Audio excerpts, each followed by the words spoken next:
Good day everyone, and thank you for joining us in the community roundtable.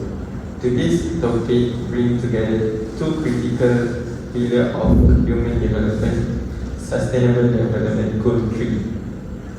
Good health and well-being, and Sustainable Development Goal 4 is quality education. This goal might seem like separate issues, but they are effectively connected.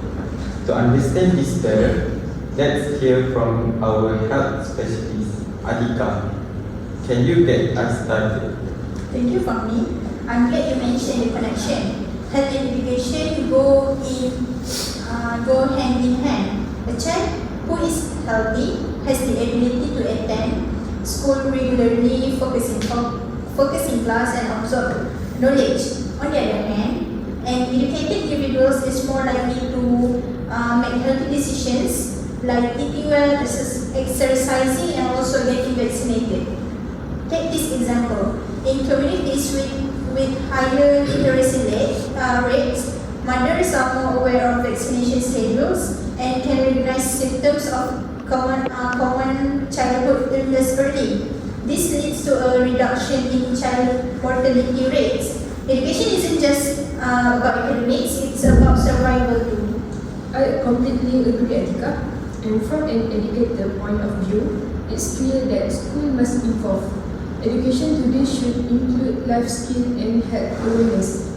Topics such as mental health, hygiene, nutrition, and reproductive education need to be taught from an early age. When students learn about their bodies and their emotions, they grow up to be more self-aware, confident, and emotionally resilient. And when we embed health knowledge into the school system, we create generations that are not just smart, but also well. In my role on the ground, I see the struggles of undeserved communities, especially in rural areas. Children there face a double disadvantages: poor access to quality education and basic healthcare. Many walk kilometers just to get to school, only to sit in overcrowded classroom without even a school nurse. We must rethink schools as not just academic centers but community hubs. Places where children can learn and receive healthcare support, whether through regular checkups, nutritional programs, or hygiene awareness campaigns. And let's not forget mental health, which is often the most neglected part of learning. I've seen friends break down because they are overwhelmed by academic pressure, family problems, or social anxiety, but they don't feel safe enough to talk about it. There's still a huge stigma. Students are afraid of being judged or misunderstood. That's why we need schools to provide trained counselors with support programs and safe spaces where students can share without fear. Mental health should be treated with the same seriousness as physical health. ZIDNI, you are absolutely right, and technology can play a big role here. Today's youth are digital natives. They are comfortable using smartphones and the internet, so why not meet them where they are? There are mental health apps that offer self-care tips, anonymous chatbots that listen, and even platforms for students to book virtual therapy sessions. In remote areas where psychologists aren't available, digital tools became lifelines. The key is to make them affordable, accessible, and adapted to the local culture and language. Excellent points. Let's explore this more deeply. How do we build a system that normalizes mental health awareness in a post-school and society? For me, it starts with training. Many people, such as teachers, parents, and also even healthcare workers, don't know how to recognize signs of depression or anxiety. So when students suffer, they're often dismissed as lazy or dramatic. We need widespread training programs that teach adults how to spot early warning signs and respond with empathy, not judgment. Mental health is not a weakness; it's part of being human. However, we need to change the way we teach. Health education should not be limited to a single chapter in science class. It should be woven into everyday lesson. Teaching emotional intelligence, stress management and kindness. Let's not wait until students have a crisis. Let's prepare them in advance, just like we prepare them for exams. Peer support is powerful too. Students sometimes feel more comfortable opening up to someone their own age. We could create peer mentoring programs with student leaders, offering to listen, support and guide their classmates to the right help when needed. It's about creating a culture of trust and openness. When one student speaks up, it encourages others to do the same. Families must be part of this change too. In many homes, especially in traditional communities, mental health is still taboo.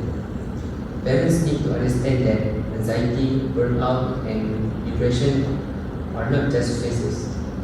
We should organize parenting workshops and community talks to educate families and help them become allies in their children's well-being. And let's not forget innovation. Around the world, people are experimenting with AI-powered support bots, VR simulations for stress relief, and online therapy platforms. These aren't just fancy gadgets, they are tools with real impact. If we can adapt them to our local needs and make them low cost, they could transform mental health support, especially in places with limited human resources. Now, let's talk about accessibility. How do we ensure that health education reach every student, especially those in the rural or low-income communities? First, we need creative solution. Not every school has internet access or electricity. In such case, radio program, printed health guide, or even storytelling through school drama can be effective. The key is to make the message relevant and consistent. And where tech is possible, let's use low-cost tools, offline apps, solar-powered tablets, and community Wi-Fi zones. These are already being used in parts of Africa and Asia. They are not futuristic, they are proven. It's time we bring them here too. Partnership is the way forward. Schools cannot do this alone. We need collaboration between clinics, NGOs, local business and government bodies. For example, we've seen great success in programs where mobile clinics visit schools offering checkups and health talks. And don't forget the educators themselves. Many teachers are not trained or comfortable teaching topics like sexual health or mental wellness. Ongoing professional training is crucial to build their confidence and capacity. Lastly, we students want to be part of the solution. Don't just talk at us, involve us. Let us design awareness campaigns, lead peer sessions, and speak in our communities. Students are not just future leaders, we are leaders now. Very well said. As we come to the end of our discussion, I would like to each of you to share one key action that should be prioritized to successfully integrate health and education. In my opinion, we need long-term government support, not just one-off pilot programs, but consistent funding for school-based health services. Another requirement from me, train teachers to deliver health education with accuracy, sensitivity and confidence. For me, we can strengthen multi-sector partnerships so that schools become centers of both learning and care. For me, we need to empower youth. Let us lead campaigns, speak up, and be part of decision making. And for me, I think we need to invest in inclusive digital tools that are designed for real-life challenges in underserved communities. Thank you everyone for your insightful contribution. Today's discussions show that if we want a smarter, healthier society, we must tackle education and health together, not in isolation.